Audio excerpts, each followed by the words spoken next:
ممدوح ذکر کہیں لکھا آپ نے کسی نے؟ ہم لوگ کہیں سنا ہی نہیں. یہی لکھا حضرت تھانوی اپنے پیر کے بارے میں لکھ رہے ہیں. ایک روز حضور پر نور اصطلاحی عالم بھی نہیں تھے. ماں گنگوہی یہ لوگ تو اصطلاحی عالم بھی تھے. یہ حضرت حاجی صاحب تو اصطلاحی عالم بھی نہیں تھے. لیکن ماں گنگوہی ماں قاسم صاحب کسی استاد کے پڑھا کرتے تھے. ماں اور ہے کوئی شاہ صاحب کے شاگرد. جو حضرت حاجی صاحب جاتے تھے تو سبق بند کر دیتے تھے. ماں قاسم صاحب ماں گنگوہی جس استاد سے پڑھتے رہتے تھے، جب حضرت حاجی امداد اللہ صاحب رحمۃ اللہ علیہ تو سبق بند ہو جاتا تھا. چلو بھائی حاجی آ گئے.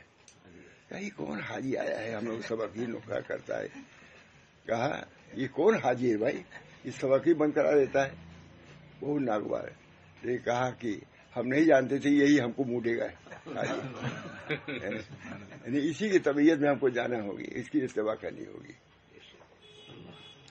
ہم نہیں جانتے تھے کہ یہی حاجی جس سے ہم لوگ ناگوار ہو جاتا ہے کہاں سے آ گیا، سبق بند ہو گیا. اس کا مطلب یہ ہے کہ علماء محدثین بھی ان کا ادب کرتے تھے.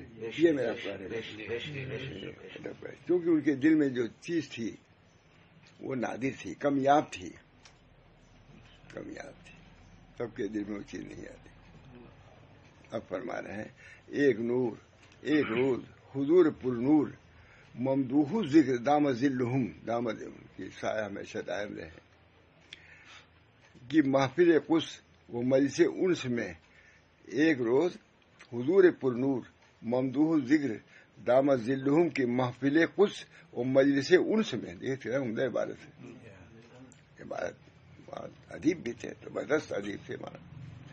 ہم نے خود سنا ہے شمس الرحمان فاروقی جو ادب کے امام ہی مانے جاتے ہیں، انہوں نے کہا مجھے صاحب حضرت تھانوی سے کے کون ادیب تھا. بہشتی زیور کوئی لکھتے دیکھے، اس کی اردو عورت کے لیے لکھا، عورتوں کے لیے، عورتوں کی زبان ماں تھانوی نے استعمال کیا ہے کہ اسے فصاحت براغت اور کہیں نہیں مل سکتی. میں نے خود سنا یہ بات شمس الرحمان، لیکن کہیں دیکھیے گا نہیں. اب ہمارے میں آ جائے گا انشاءاللہ کبھی. کہیں سنا ہے، میں نے خود سنا یہ بات. شمس الرحمان فاروقی نام سنا ہوگا صاحب. انہوں نے کہا کہ سب سے بڑے ادبی زبان تو بہشتی زیور کی ہے. یہ حضرت نے عورتوں کو مسائل ان کے سمجھا دیا حضرت نے، اور ساری عورت بہشتی زیور رکھتی ہے. یہ ان کے مقبولیت کی رائے. ادب کے اعتبار سے خود شمس الرحمان فاروقی کو میں نے سمجھا کہ ادب کے بھی بہت زیادہ بھائی کمال تھا. بہرحال ایک روز حضور پر نور ممدوح ذکر دامت ذلہم کی محفل قدس و مجلس انس میں کہ منبع فیوض و انوار و معدن برکات و اسرار ہے. اب تعریف کر رہے ہیں مجلس کی. مجلس انس میں کہ منبع فیوض کا منبع ہے، یہیں سے فیوض اٹھتے ہیں. وہ انوار و فیوض کے منبع ہیں، اور معدن برکات و اسرار ہیں، جو برکات و اسرار کے معدن خزانے ہیں. اس میں من جملہ افادات. یہ پہلے مجلس کے حضر کی تعریف کیا، پھر مجلس کی تعریف کیا، پھر اب اصل بات کر رہے ہیں کیا ہے. من جملہ افادات اس مضمون کا بھی تذکرہ ہوا. من جملہ افادات اس مضمون کا بھی، یہ اور جیسے باتیں ہوئیں اس میں یہ بھی بات ہوئی. کیا بات ہوئی؟ اندازہ کے مقبولان الہی مظہر اتم صفت رحمت کے ہوتے ہیں. حضرت محمود ذلہم کو براہ شفقت و دل سوزی خیال ہوا کہ ان غریقان بحر غفلت کو ساحل ہدایت پر لانے کی کوئی صورت نکالی جائے. حضرت حاجی صاحب دل میں آئے کہ سب گمراہی پھیل رہی ہے، اس گمراہی کو دور کرنے کے لیے کوئی صورت نکالی جائے. یہ کیا نکالی جائے؟ ارشاد فرمایا کہ کتاب و تنویر فی اسقاط تدبیر تصنیف حجت اللہ ابن عطا اس مبحث میں خوب ہے.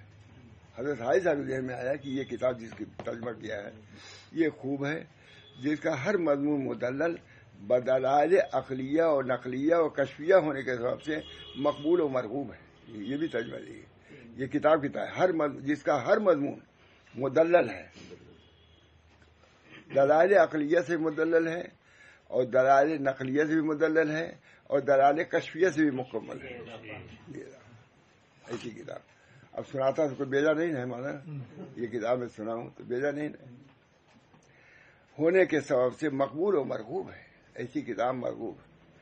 اگر اردو زبان میں اس کا ترجمہ ہو جائے تو نفع اس کا عام اور فیض اس کا تام. حضرت عائشہ نے کہا کہ اگر اس کا ترجمہ ہو جائے تو اس کا نفع عام اور فیض اس کا تام ہو.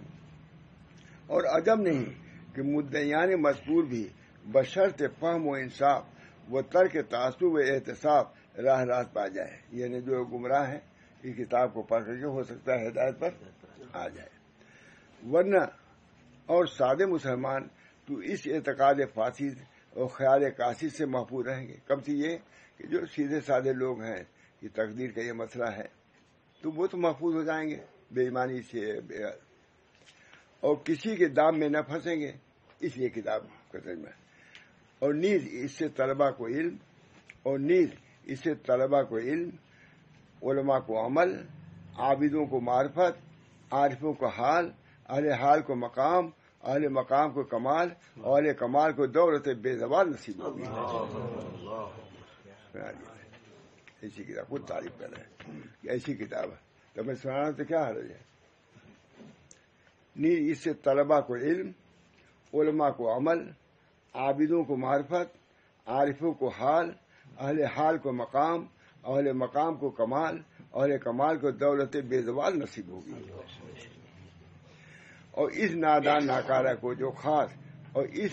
و ناکارہ کو جو خاص واسطے استفادے معانی و برکات کے حضور میں ہند سے چند ماہ کا آیا ہوا تھا. میں تو استفادے کے لیے گیا تھا اس لیے آیا ہوا تھا. اس وقت حاضر محفل فیض منزل تھا. اس وقت ابھی اس جگہ کی تعریف کر رہے ہیں. اس وقت حاضر محفل فیض منزل تھا. ترجمے کے لیے فرمان ہوا. اتنی دیر کے بعد کیا ہوا؟ حاجی صاحب کہا کہا اس کا ترجمہ کرو. یہی نا کل کہا تھی اتنی. حضرت حاجی صاحب آئے اور کہا ترجمہ کرو. فرمان ہوا جس پر میں باوجود اپنی نااہلیت کے امتثالاً للامر مستعد بدل و جان ہوا. حکم جو ہوا باوجود اپنے نالائکی کے میں مستعد بدل و جان ہوا. روزانہ تھوڑا تھوڑا لکھتا اور حضور میں سنا دیتا روزانہ. اس وجہ سے یہ کتاب وہی مجھ کی تھی. میں نے کہا جب تھانوی اتنی دیر تک اس کو پڑھتے رہے پھر میں نے عربی منگایا. اس کا ڈھونڈا مل گئی کتاب. یہ عربی ہے ہمارے پاس ہے رکھی ہے نہیں پڑھی ہے. اس کو تھوڑا تھوڑا لکھتا اور حضور میں سنا دیتا ہے. یہاں تک کہ بہت تھوڑی مدت میں بحمد اللہ اتمام کو پہنچا اور الاکثیر فی اس باتی تقدیر نام رکھا. میری بد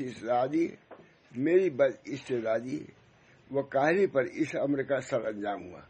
میری بد استعدادی اور کاہلی پر اس امر کا انجام ہوا جو محض حضور دامت ذلہم کا فیضان ہے.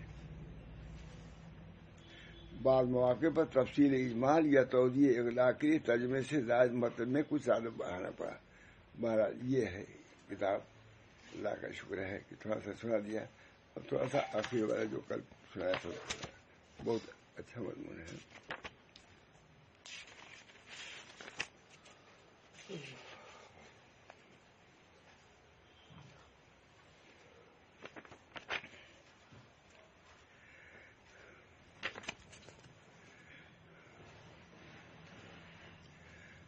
چار سفر کے تھے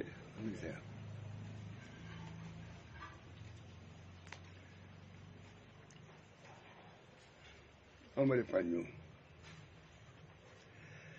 پانچواں سفر میں جب جائے تو چار تو سنا چکا ہوں.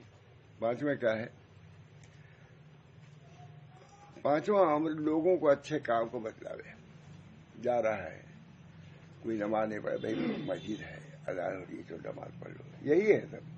لیکن کتاب نے کہا ہے کتنی جامع کتاب ہے. پانچواں عمر لوگوں کو اچھا کام بتلائے اور بری باتوں سے منع کرے. راستہ چلتے بھی یہ کام کرتے چلو. نماز کا عمر اور کسی کا عمر بری بات ہے. ہم لوگ افریقہ میں زمبیا سے زمبابوے جا رہے تھے تو آپس میں وہاں کی افریقہ عورتیں لڑ رہی تھیں. جو ہم لوگ دیکھا کاری سے باہر کے آئے ہوئے ہیں جا کیا کہیں گے تم لوگوں کو. عورتوں لوگوں نے کہا یہ کہہ رہے ہیں کہ چپ رہو مت لڑو. یہ باہر کے سب بیٹھے ہوئے ہیں یہ جا کے کہیں گے کہ افریقہ عورتیں اس طرح لڑتی ہیں.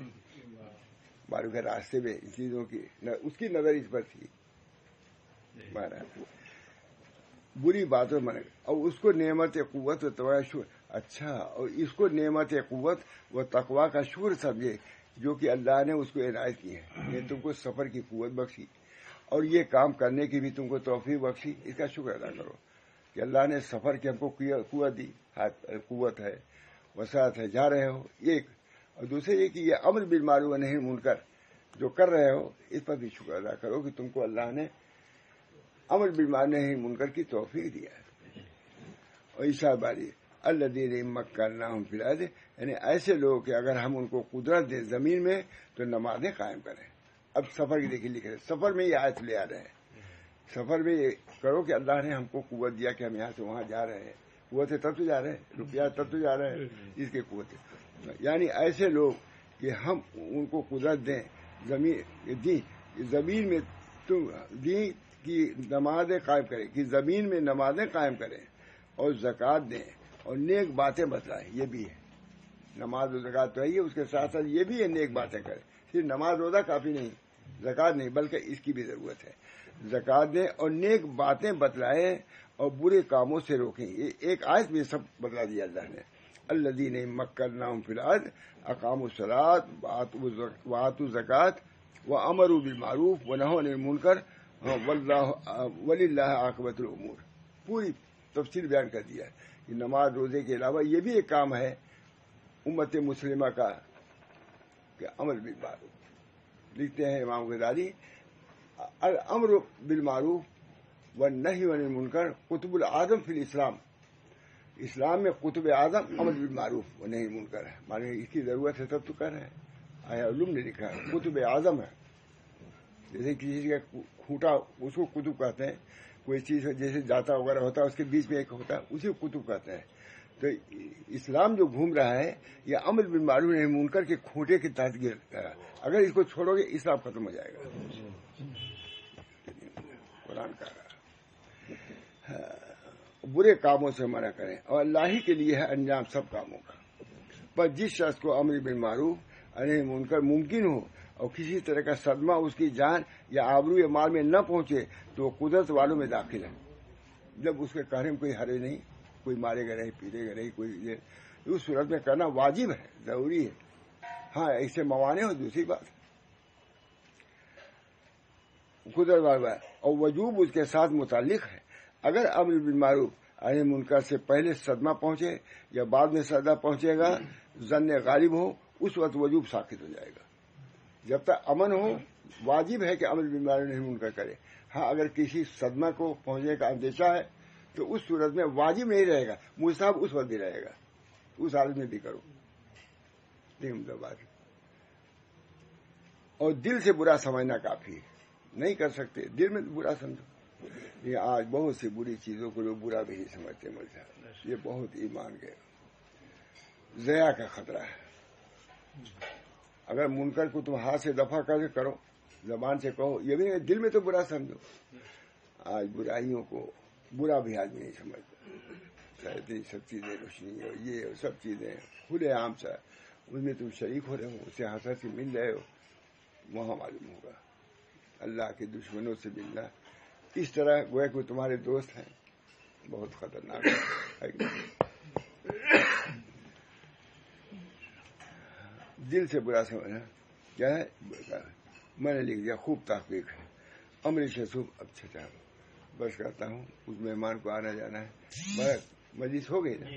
اللہ تعالیٰ ہم سب لوگوں کو ان باتوں پر عمل کرنے کی توفیق برآمد فرمائے. ہمارے بزرگان دین کی باتیں ہیں, ان کے یہ اخلاق ہیں, ان کے یہ معاملات ہیں, آپس میں کتنا شرح صدر, کتنا تعلق, ایک دوسرے کی تعریف, ایک دوسرے کی معمولی بات نہیں.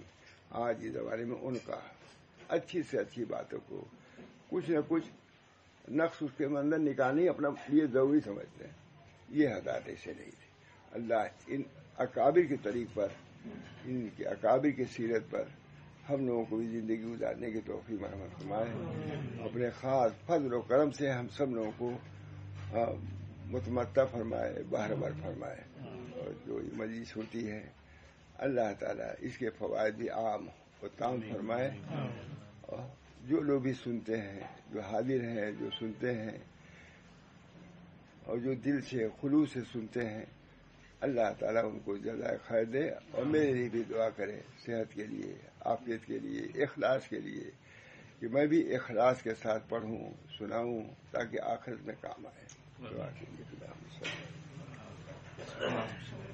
بچوں کو جو حضرات یہاں آتے ہیں ان کے جملہ مقاصد میں اللہ تعالیٰ کامیابی عطا فرمائے. جو خلوص سے آ رہے ہیں، صرف و خلوص سے برابر روپیہ پیسہ خرچ کر کے آتے ہیں، مشقتیں برداشت کرتے ہیں، اللہ تعالیٰ ان کی محنتوں کو رائے گانا فرما، بلکہ اجر عظیم سے ان کو مستقبل فرما، برابر فرما. یا اللہ ہر قسم کی خیر و بھلائی اس مجلس میں عطا فرمائے، خاص اپنی توجہ مبذول فرما. اور اکابر کی باتیں یہاں ہوتی ہے، ان کے فیوز و برکات سے ہم سب لوگوں کو بہرور فرما، مشرف فرما. ربنا تقبل منا انك انت السميع العليم برحمتك يا ارحم الراحمين بحرمت سید النبی الکریم صلی اللہ تعالی علیہ وسلم. لا